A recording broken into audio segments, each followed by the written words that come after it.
Magandang araw! Kumusta kayo? Halina at ipagpatuloy natin ang pag-aaral sa asignaturang MTB. Muli ako si Teacher Lala. Gagabayan kayo sa inyong aralin tungkol sa magkasing kahulugan at magkasalungat na salita. Pangatlong linggo sa inyong module, unang markahan. Pagkatapos ng araling ito, ikaw ay inaasahang makapagsusuri ng magkasing kahulugan at magkasalungat na salita na ginamit sa kwento. Magagamit mo rin ang iyong kakayahan sa pagbuo o pagsulat ng sarili mong pangungusap.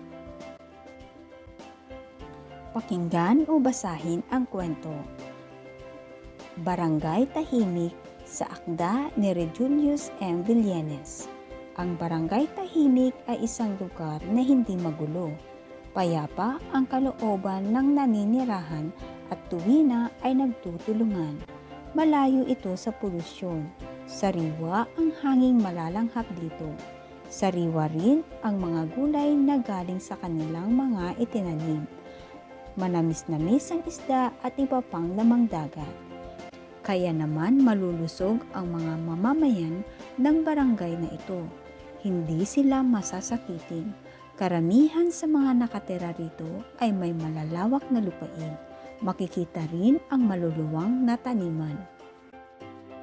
Ano ang napansin mo sa mga salita sa unang kahon?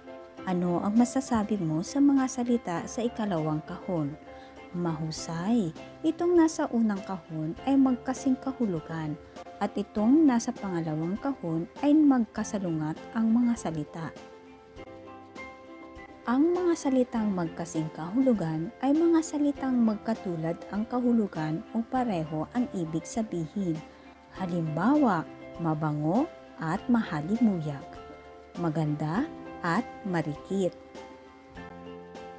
Ang magkasalungat naman ay mga salitang magkaiba ang kahulugan o ibig sabihin o magkabaliktaran. Halimbawa, matanda at bata, masaya at malungkot. Para sa inyong gawain, hanapin sa hanay B ang salitang kasing kahulugan ng nasa hanay A.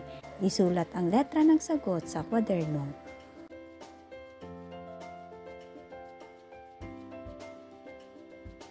Para sa isa pa ninyong gawain, piliin ang letra ng salitang kasalungat ng bawat bilang. Gawin ito sa kwaderno.